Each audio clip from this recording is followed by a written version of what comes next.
최근 영성 없는 진보라는 책을 통해 한국 민주주의의 공백과 기독교적 영성의 필요성에 대해 얘기하신 분입니다. 전남대 김상봉 명예교수님 모셨습니다. 안녕하세요. 안녕하세요. 예. 교수님은 민주화를 위한 교수협의회 공동의장도 지내셨고요. 예. 오랜 기간 재벌개혁, 학벌 타파 운동도 펼쳐오셨어요. 예. 전남대에서 철학과 교수로 재직하시다가 지난달에 정년 퇴직하셨죠. 네, 그렇습니다. 신학과 철학을 같이 공부하시고 네. 오랜 기간 우리 사회의 다양한 모순들을 좀 들여다보고 오셨어요. 예. 지난해 말 계엄, 예. 또 한국 사회 혼란, 또 최근에 헌재의 탄핵 심판 보시면서 좀 어떤 생각이 드셨어요? 예.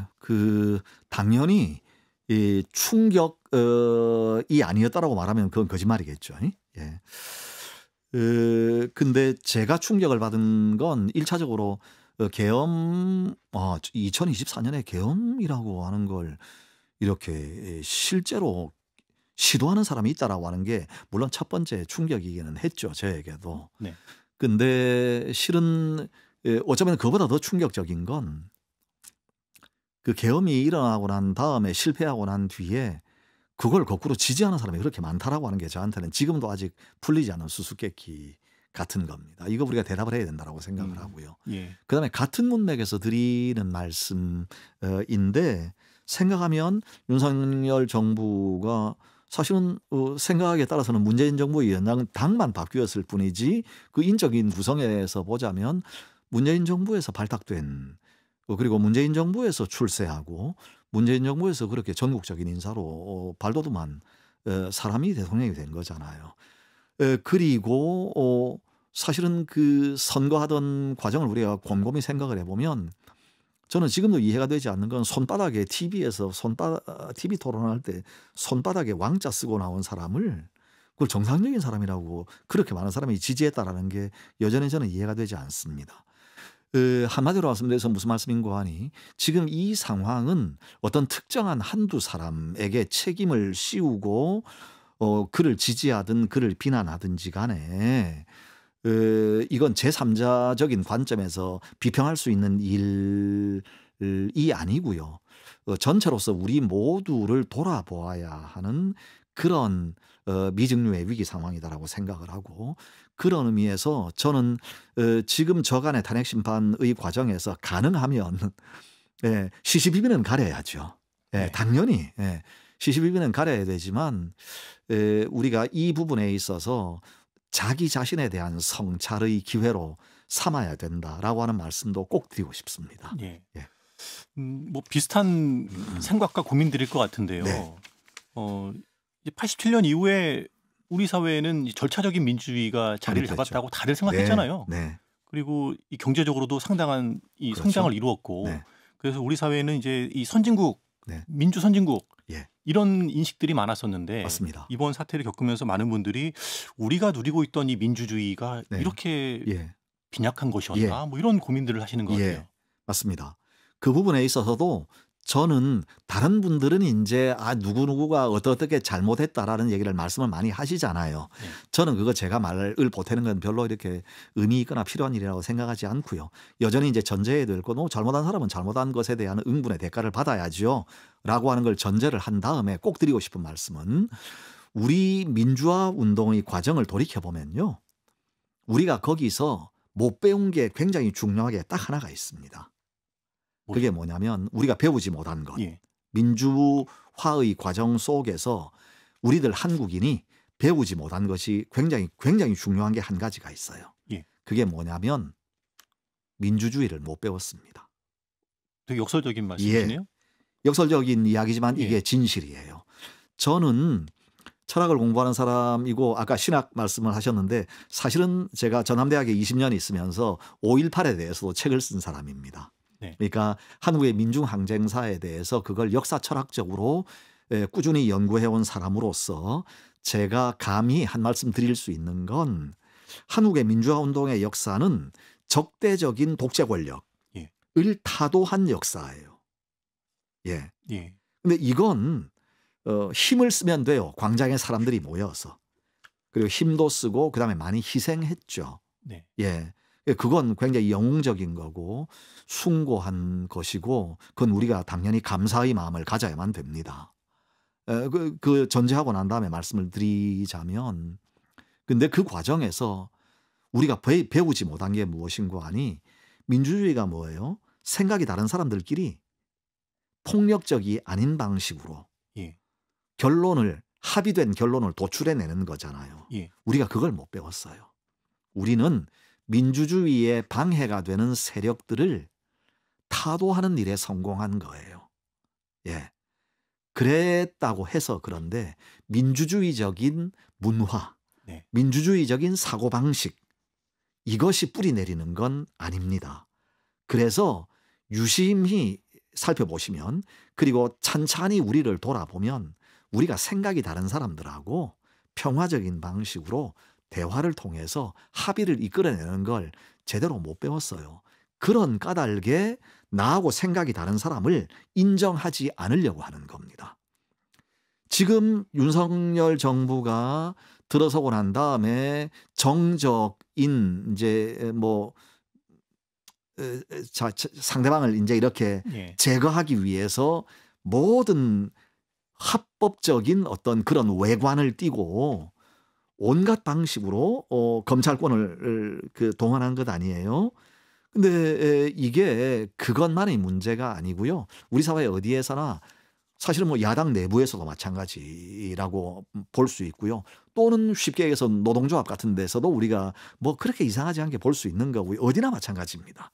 어디나 생각이 다를 수 있잖아요. 어떤 경우에도 우리가 더불어서 사는 사회가 처음부터 생각이 같은 사람들이면 정치라고 하는 게 필요가 없겠죠. 근데 민주주의라고 하는 것 또는 정치적인 의사결정 과정이 필요한 까닭은 생각이 다른 사람들이 모여 있는 거기 때문이거든요. 네. 근데 그런 경우에 생각이 다름에도 불구하고 공통분모를 찾아내어야만 그 사람들이 적대적인 전쟁 상태에 들어가지 않고 하나의 공동체를 유지할 수 있는 거거든요. 민주적으로. 근데 우리가 못 배웠습니다. 예. 그래서 제가 그걸 여기서 구체적으로 이런 얘기 저런 얘기 하지 않아도 다 이제 이 말씀 드리면 어느 정도 이해하실 거라고 생각을 해서 제가 이제 극단적인 예가 윤석열 정부의 정적 죽이기. 네. 를 말씀을 드린 거고요. 근데 이건 정도의 차이는 있지만 어디나 비슷하다라고 하는 거. 그것이 극단화된 게 지금 정부, 이전 정부에서 그렇게 무리하게 정적을 제거하려고 하다가 합법적인 방식으로 안 되니까 계엄까지 치달은 거다라고밖에 볼 수 없는 거거든요. 그러니까 그런 의미에서 바라볼 때 우리가 민주화 운동을 통해서 독재 권력을 타도하기는 했지만 정작 우리 사회 내에서 민주적인 의사결정의 문화, 민주주의를 삶 속에서 뿌리내리지는 못했다라고 말씀드릴 수밖에 없고요. 그리고 그것이 오늘 이 상황을 불러온 거다라는 말씀을 드리고 싶고 이건 윤석열 정부가 어떻게 되든지 그것과 무관하게 앞으로도 우리한테 주어져 있는 중요한 과제이고 이 부분은 그래서 우리가 같이 어떻게 하면 평화적으로 생각이 다른 사람들이 서로를 존중하면서 의사결정을 하는 그런 사회를 만들어 나갈 수 있는가라고 하는 건 우리 모두의 과제입니다. 예. 그런 지점이 이제 1년 전에 쓰신 책에 연결되는지는 모르겠습니다. 네. 영성 없는 진보라는 책에서 이제 민주주의의 공백을 진단하셨어요. 네. 민주주의, 정치의 파행이 영성의 부재다. 네. 이런 지적을 하셨는데 네. 이게 선뜻 좀 이해가 안 되는 이 표현이에요. 네. 몇 가지 이제 드릴 말씀은 제가 거기서 그 영성이라고 했던 건 좁은 의미의 기독교적인 영성만은 아닙니다. 예. 물론 이제 기독교적인 영성도 포함되죠. 근데 제가 말씀드렸던 영성이라고 하는 건 내가 이 세계 내에서 먼지와도 같이 보잘것없는 한 사람 개별자에 지나지 않지만 예. 실은 나의 존재가 이 세계 전체의 존재와 하나로 이어져 있다라고 하는 믿음입니다. 제가 이걸 믿음이라고 표현한 까닭은 이것은 철학적으로 그리고 과학적으로 증명할 수가 없는 거잖아요. 그런 까닭에 이것은 믿음의 문제이고 그리고 그런 믿음이 영성의 발로다. 라고 제가 이렇게 말씀을 드린 거예요. 그리고 당연히 이런 영성은 종교적으로 구체적으로 네. 신앙 고백 속에서 나타날 수 있겠죠. 네. 나와 하나님이 하나다 라고 하는 고백 속에서는 결국은 하나님이 전체이시니까 동시에 나와 세계가 하나다, 뗄 수 없이 이어져 있다라고 하는 신앙 고백으로 나타나겠죠.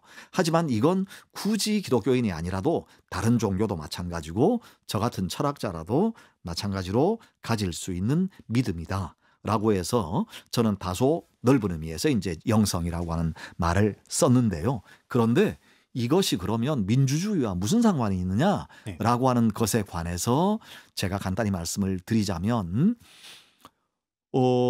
서양에서 볼 때 모든 이게 19세기 이후에 기본적으로 진보적인 사회 운동은 반종교적인 운동이었습니다. 대개는. 네. 그래 마르크스를 생각하시면 돼요. 예. 공산주의의 창시자 칼 마르크스를 생각하시면 예.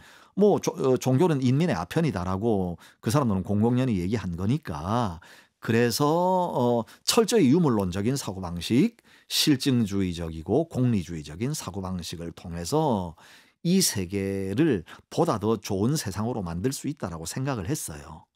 그리고 거꾸로 말을 하면 종교는 도움이 되지 않는 걸림돌이다라고 생각을 한 거거든요. 근데 한국의 민중항쟁의 역사를 돌아보면 대단히 이상한 지점이 한 지점이 있습니다. 한 부분 이렇게 보여요.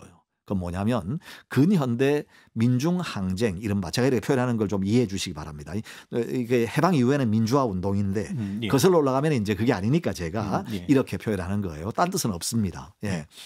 민중항쟁 또는 민중운동의 역사에서 종교가 언제나 전면에 있었습니다.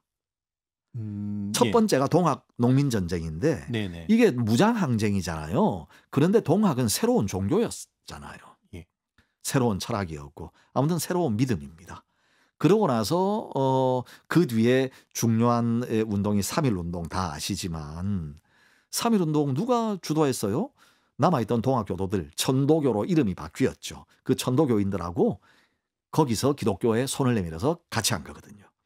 그리고 그때 기독교가 이제 역사의 전면에 본격적으로 등장하기 시작을 하잖아요. 그런데 그 시절을 생각을 해보면 세속적인 과학적 세계관이 아니고 믿음이 먼저였던 거거든요. 예.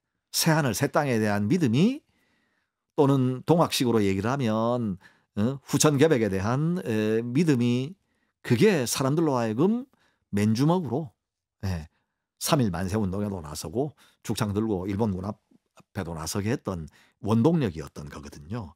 근데 이거 서양적인 이론으로는 설명이 되지 않습니다. 근데 제가 이걸 길게 말씀을 드릴 수는 없지만 이거야말로 한국 사회에서 그 민중운동 또는 민중항쟁의 가장 중요한 개성이에요. 1호부터 나오는 여러 가지 그 특징적인 면모가 있는데 그 중에 하나가 윤리성입니다. 예. 그래서 얼마 전에 안중근 의사에 관한 영화도 나왔지만 안중근이 이토 히로부미를 저격했다라고 해서 서양적인 기준으로 봤을 때는 테러리스트라고 이렇게 폄하할 수 있잖아요. 근데 한국의 무장운동이라고 해서 예. 우리가 오늘날 여러 나라에서 볼 수 있는 테러리즘 같은 건 우리 역사에 거의 없어요. 그게 윤리성 때문에 그렇습니다. 예. 그래서 그리고 그 윤리성의 근저에는 종교성과 믿음이 있었거든요. 그래서 한마디로 말을 하면 나와 이 세계가 뗄 수 없이 연결되어 있는 하나다라고 하는 믿음이 어떻게 나타나냐면 그런 경우에 적도 나와 분리될 수 없이 이어져 있는 하나다라는 믿음으로 나타나요. 그래서 적에 대해서도 윤리를 지키게 되는 거죠. 예. 그것은 우리가 전 세계에서 자랑할 수 있는 정말 말할 수 없는 역사의 자산이거든요. 그런데 이것이 언제부터 이렇게 깨지냐면 3.1 운동이 실패로 돌아가고 그리고 한국의 개신교 기독교가 보수화되고 물론 그때 보수화되었던 건 지금 생각하면 참 양반이기는 해요. 근데 보수화되고 다른 한편으로는 소련에서 이제 러시아에서 러시아 혁명이 성공하고 1919년에 최종적으로 러시아 그 이제 소비에트 연방이 이제 그 혁명에 완전히 성공하는 해이고 그러다 보니까 이 물밀듯이 이 동아시아에도 영향을 미칩니다. 그래서 한편에서는 기독교는 사회적인 실천에 소극적이 되고 그리고 다른 한편에 사회주의자들 또는 공산주의자들이 그 헤게모니를 이제 가지게 되고 하면서 둘 사이에 적대적인 대립 구도가 시작이 돼요. 네. 근데 이제 길게 말씀드릴 수는 없지만 그것이 결국은 해방까지 이어지고 분단까지 가는 거거든요. 예. 그래서 그리고 오늘날 우리가 겪고 있는 이 좌우의 대립도 그때가 시작이라고 보셔야 됩니다. 예. 그래서 광장에 나와서 태극기 들고 이렇게 극우적인 행태를 보이는 분들의 경우에 우리가 저분들 왜 저러지라는 생각만 할 일은 아니고요. 거슬러 올라가면 과거에 트라우마가 있는 거예요. 이분들한테도. 예. 그래서 그때 분열된 것이 봉합되지 못하고 내려왔습니다. 근데 그것이 이제 한 번 이렇게 새로운 전기를 맞이한 게 전태일부터예요. 예. 예. 전태일이 기독정년이었거든요. 그래서 한국의 개신교회가 3.1 운동 이후에 가장 눈부신 역사의 기여, 빛이 되고 소금이 되었던 기간이 전태일 이후에 5.18까지 10년간입니다. 예. 그때 그 10년 동안에 한국의 모든 민주화를 위한 운동, 사회 진보를 위한 운동, 민주주의를 위한 모든 희생은 교회의 비호 아래 가능한 거였어요. 예. 쉽게 얘기해서 저 같은 대학생이 처음 들어가서 노동자들을 위해서 야학을 하려고 할 때도 우리가 찾아갔던 곳은 교회였습니다. 예. 야학을 할 수 있는 공간을 빌려달라라고. 근데 이제 그러던 시절이 5.18이 지나고 난 다음에는 달라집니다.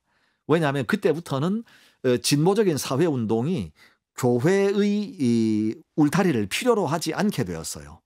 그러니까 굉장히 세력이 커졌고요. 예.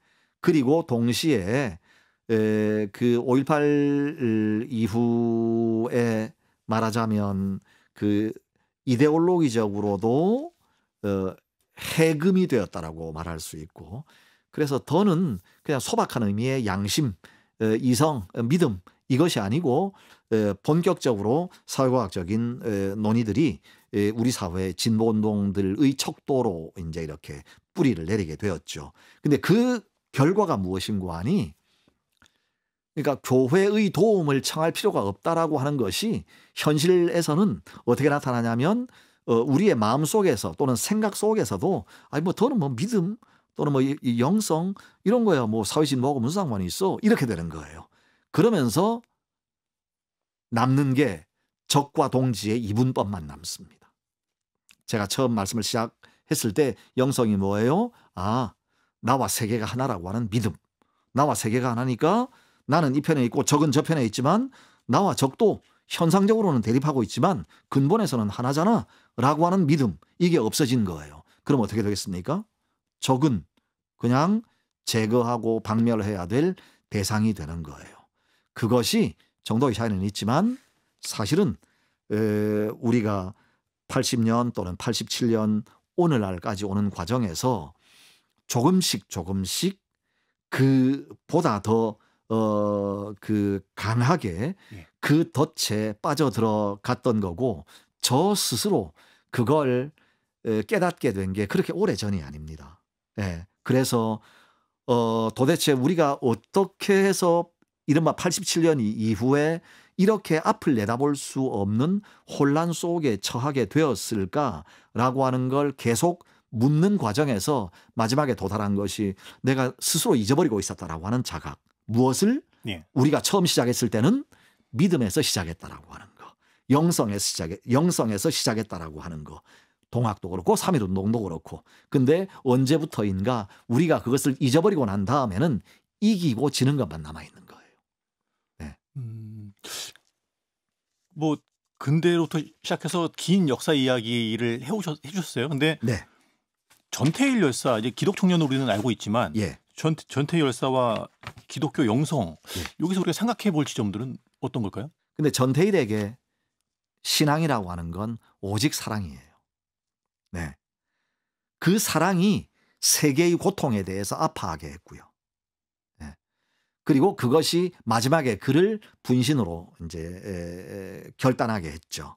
근데 저는 전태일이 분신하기 전에 그 삼각산 이마누엘 수도 이제 기도원에서 노동일을 하면서 반복해서 되뇌었을 성경 구절이 친구로 위하여 목숨을 버리면 더 이상의 사랑이 없다라고 하는 구절이었을 거라고 저는 생각해요.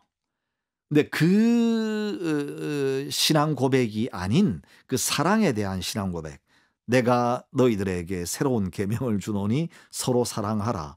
이것이 원래는 새로운 계명인데 그래야 되는데 오늘날 기독교가 보여주는 건 날선 심판의 의지밖에 없다라고 하는 걸 너무 많이 보게 됩니다. 물론 모두가 그렇다고 제가 말씀드리지는 않겠어요. 예. 그러나 여전히 사랑 때문에 아파하시는 분들이 한국 사회에 많이 계시지만 그런 크리스천들이, 그러나 우리가 너무 쉽게 주변에서 만나는 기독교인들의 신앙적인 관심사는 개인적으로는 구원이고요. 그리고 전체적으로는 심판입니다. 예. 그래서 그렇게 가버리면 이제 기독교가 한 사회 속에서 결국은 분열의 씨앗 그리고 증오의 씨앗만 계속 뿌리게 되는 거죠. 그러니까 오늘날 저는 광장에서 우리가 목격하고 있는 그런 기독교인들의 폭력적인 행태가 저는 그렇게 이상하게 느껴지지만은 않습니다. 언제부터인가 사랑을 잊어버리고 망각하고 기독교의 그 첫 번째 스승이 우리한테 가르쳐 주신 계명이 도대체 뭐였는가라고 하는 걸 잊어버릴 때 어떻게 되는가라고 하는 걸 기독교가 지금 보여주는 거죠. 예. 책에는 전태일 열사와 더불어서 네. 서준식 선생이란 분의 네. 영성에 대해서도 다루고 있던데요. 예. 저는 좀 생소하거든요. 이분이. 예. 예. 서준식 선생은 제1교포로서 태어나서요. 서울대학교에 유학을 했다가 일본으로 방학 때 잠깐 이제 친지를 보러 갔다가 단순한 어떤 호기심, 그리고 그때만 하더라도 남북을 같이 알고 싶다라는 호기심에 형하고 같이 북한을 방문했다가 돌아왔는데 간첩이 되었다는 말은 간첩으로 이렇게 낙인이 찍혀서 갔다 왔다는 이유 하나 그거로 형은 이제 17년, 이분은 19년 동안 옥살이를 하신 분입니다.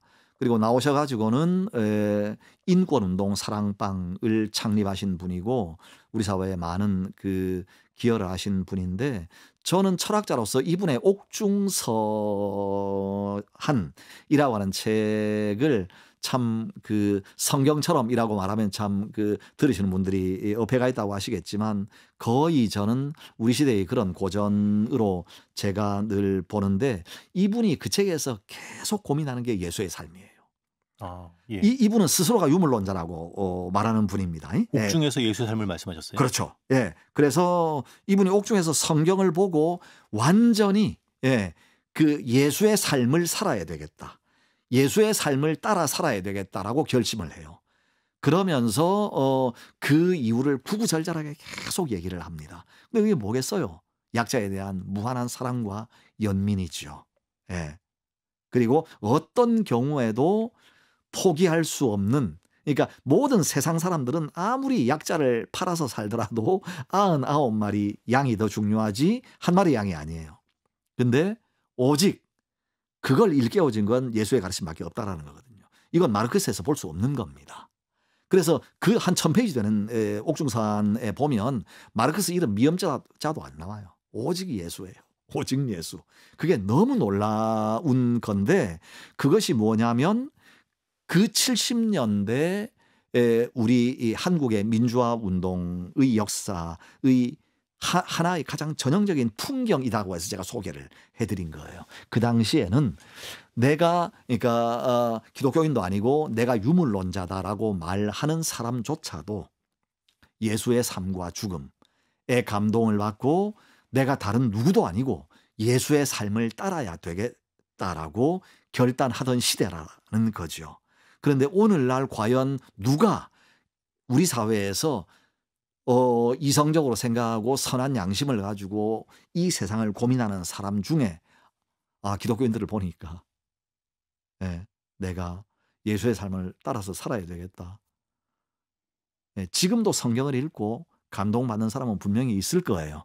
근데 과연 누가 오늘날 그렇게 쉽게 그럴 수 있겠는지 하나의 거울로서 제가 이 땅에 많은 크리스천들께 서준식이라는 분을 소개해 드리고 이분을 감동시켰던 복음의 본질이 무엇인지 한번 생각을 해 보십시다 라고 초대하기 위해서 도대체 어떻게 해서 이렇게 견결한 사회주의자를 마르크스가 아니라 내가 예수의 제자로 살아야 되겠다 라고 결심하게 만들었는지 한번 같이 보시지 않겠어요? 라고 제가 정중하게 초대하고 싶어서 소개했습니다. 예. 예. 공통되는 영성이 사랑이군요. 네, 예. 그렇습니다. 그런데 네. 그런 종교적 영성이 네. 지금 이제 기독교와 또 진보 진영에선 찾아볼 수 없다 이런 지적이시잖아요. 네. 왜 어디서부터 그런 영성이 사라졌을까요? 제가 이제 진보진영 얘기는 안 할게요. 예. 그건 이제 딴 데 가서 해도 될 것 같으니까. 그냥 기독교에서 보자면 제 책에서 그 책이 기독교를 비판하기 위한 책은 아니었기 때문에 길게 말은 하지 않았어요. 하지 않았는데 기독교가 언제부터인가 세상을 합하지 않았습니다. 제가 모두의 제 목사들입니다라고 말씀드렸던 얘기를 한 번 더 해야 되겠는데 예. 제가 아버지한테서 배운 건 이거예요. 너희는 먼저 그 나라와 그 의를 구하라. 그 얘기는 뭔가 하니 타인의 고통에만 주목하라는 걸로 저는 이해했어요. 예. 그리고 무엇을 입을까 무엇을 먹을까 염려하지 말라는 얘기 같이 나오는 거잖아요. 예? 그래서 이 세상의 고통, 타인의 고통에 대한 관심이 전부여야 되고 이 믿음이라고 하는 건 예? 내가 무엇을 입을까 무엇을 먹을까 염려하는 건 다 이방인들이 구하는 거라잖아요. 네. 제가 제 아버지한테 배운 건 그거예요. 그리고 그것 때문에 저는 지금도 그러면서는 예수의 제자예요 저도라고 고백할 수 있겠어요. 네. 그런데 오늘날 그 한국 기독교가 보여주는 신앙의 핵심은 무언가 하니 믿고 구원받는다라는 거예요. 예, 저는 이거 아니라고 생각해요. 아까도 말씀드렸지만 거기서 한 걸음 더 나아가면 나는 구원받고 너는 심판당하고 예, 이 구도가 그대로 온존하고 있어요. 그게 언제부터 누구에 의해서라고 제가 말씀드리지는 않겠는데 뭐 한국의 개신교회가 구원을 강조하고 축복을 강조하기 시작을 하면서부터 예, 그렇게 변모하기 시작한 거라고 저는 생각하고요. 그러다 보니까 이게 도무지 더는 원래 이 기독교가 살아있을 때는 사회를 살리는 종교거든요. 예. 로마 시대가 망해가고 있을 때 초대교회가 그 유럽을 살린 거고 대한민국이 구한 말에 나라가 망해갈 때 기독교인들이 우리 사회의 새로운 빛과 소금이 되었던 거거든요. 그런데 오늘날 과연 누가 그렇게 감히 자부할 수 있겠어요. 예. 예, 네. 그런 점에서 이제 현재 갈등과 혼란이 네. 계속될 것인가 네. 많은 분들이 계속될까 봐 우려가 큽니다. 네. 교수님은 앞으로 어떻게 될 거라고 전망하십니까? 예, 이거 금세 잦아들 수는 없죠. 이 병은 어제 오늘의 병이 아니에요. 그래서 저는 여기서 그냥 무책임한 낙관론을 말씀드리고 싶지는 않고요. 먼저 해야 될 건 지금 말씀드렸던 것처럼 이게 어떻든 병은 병이거든요. 근데 병의 근원이 무언가라고 하는 걸 우리가 정확하게 인식하는 게 중요하고요. 그런 의미에서 역사도 되돌아봐야 되고 그리고 우리가 각자가 믿고 있는 신앙에 대해서도 되돌아봐야 될 거고요. 그리고 내가 믿는 신앙과 상대방이 믿는 다른 사람이 믿는 신앙이 어떤 것인가도 되돌아봐야 될 거고요. 거기에 어떤 접점이 있는가라고 하는 것도 물어봐야 될 거고요. 그래서 차분하게 이걸 그 접점을 찾아 나가야 됩니다. 그렇지 않으면 누가 대신 해주지 않아요. 이 대립은 누가 대신 치유해 줄 수 있는 게 아니거든요. 그래서 지금 우리한테 필요한 건 그런 지혜입니다. 그래서 그런 지혜 그리고 피차간의 겸손 그것이 없으면 계속 이렇게 갈 수밖에 없는 거겠죠. 근데 그럼에도 불구하고 우리는 지금까지 많은 고난을 겪어왔던 민족이고, 그리고 제가 오늘 이 자리에 나와서 어렵사리 이런 초대에 응한 것도 어떻든 저는 제가 선 자리에서 제가 할 수 있는 이야기를 해야 되겠다라는 것도 하나의 책무로 느끼기 때문에 이런 말씀을 드리는 거고요. 그래서 앞으로 어떻게 될 거냐라고 하는 건 우리한테 달려 있는 거예요. 우리가 어떻게 접점을 만들어 나가느냐에 따라서 이제 이것이 보다 더 화해의 방향으로 나아갈 수도 있고, 서로가 서로를 향해서 손가락질만 계속 하다 보면 그건 더 나빠질 수도 있고 그렇겠죠. 예. 근데 이제 저희 방송을 지금 들으시는 분들 중에 네. 다수의 분들은 네. 관심이 교회에 있습니다. 네. 교회가 본질을 좀 회복해야 되겠고, 네. 또 이 사회에서 신뢰도 회복해야 되겠고, 네. 그런 걱정하시는 분들이 많거든요. 네. 지금 교회와 성도들은 어떤 노력을 해야 된다고 보세요? 제가 말씀드리고 싶은 어떤 노력을 해야 될 거냐라고 하는 질문에 대해서는 자기를 돌아보면 좋겠다라는 말씀을 드리고 싶습니다. 네. 자기를 돌아봐라. 네. 그래서 누차 강조하는 게 다 똑같다라는 말씀을 드리기 위해서가 아니에요. 네. 양비론, 양시론을 말씀드리기 위해서가 아닙니다. 각자에게 각자의 잘못이 있고 각자의 몫이 있다라고 하는 말씀을 드리기 위해서예요. 그걸 먼저 돌아봐야 됩니다. 그리고 그것이 이제 이 지금과 같은 의미의 어떤 극단적인 대립을 극복하기 위해서 중요한데, 그러면 그래 추상적으로 얘기하지 말고 하나만 얘기하라고 하면 저는 건강한 기독교적인 영성의 회복입니다. 예. 즉 다시 말해서 전태일 이 마음속에 품었던 영성의 회복. 예. 사랑이군요. 예. 예. 그래서 내가 이 세계와 하나다라고 하는 것이 어떻게 나타나겠어요? 결국은 세상의 고통이 내 고통일 때만 이 세계와 내가 하나인 거예요. 예. 그러면 다 구두선이거든요. 그렇지 않을 경우에는. 예. 근데 전태일은 그런 사람이었죠. 그런데 오늘날 제가 얼마 전에 이제 다른 곳에 가서 이 주제를 가지고 얘기할 때 뭐 나와 세계가 하나다라고 하는 것은 그건 뭐 그런 믿음은 광장에서 태극기 흔드는 사람들도 그 탄핵 반대하고 계엄을 지지하는 사람도 마찬가지 믿음이 있지 않을까요? 오케이, 맞습니다. 네. 그런데 거기에 빠져 있는 게 하나가 있어요. 사랑이 없는 거거든요. 예. 예. 근데 그분들도 나라를 사랑하잖아요.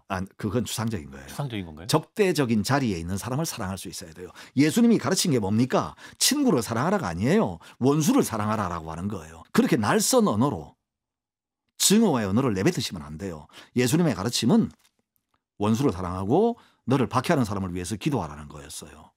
그렇게 광장에 나와서 증오를 선동하는, 언제 예수님이 그런 식으로 우리한테 뭘 가르치신 게 있어요? 그거 틀린 겁니다. 교수님은 이제 우리 사회의 7080 세대의 세태, 그리고 2030 세대의 등장, 이것을 성경의 출애굽과 연결지어서 설명을 하시더군요. 이게 어떤 얘기인가요? 제가 70년대에 대학에 들어가서 어려운 시절을 이렇게 관통하면서 질문이 없었을 수가 없잖아요. 네. 80년 지나고 난 다음에 뭐 이렇게 우리 사회가 많이 민주화되고 어쩌고 이제 이런 생각 많이 안도의 감정을 많이들 느끼고 지금까지 살아왔지만, 사실은 그 과정에서 얼마나 많이 절망적인 생각을 많이 했겠습니까? 그때 저한테 용기와 위로가 되었던 것이 무언가니 출애굽기였어요. 거기 백성 전체가 그 이야기에 따르면 애굽에서 이제 지금 이집트에서 탈출을 해서 가나안까지 오잖아요. 아무리 많은 수라고 하더라도 지리적으로 거기 보름이면 올 수 있는 거리단 말입니다. 네. 근데 하나님이 구름 기둥, 불 기둥으로 낮 밤을 이렇게 이끄시잖아요. 40년 동안 방황하게 만들지 않습니까? 예. 광야를. 이게 시험의 과정이거든요. 너희들이 과연 자유인으로서 살 자격이 있느냐 없느냐라고 하는 걸.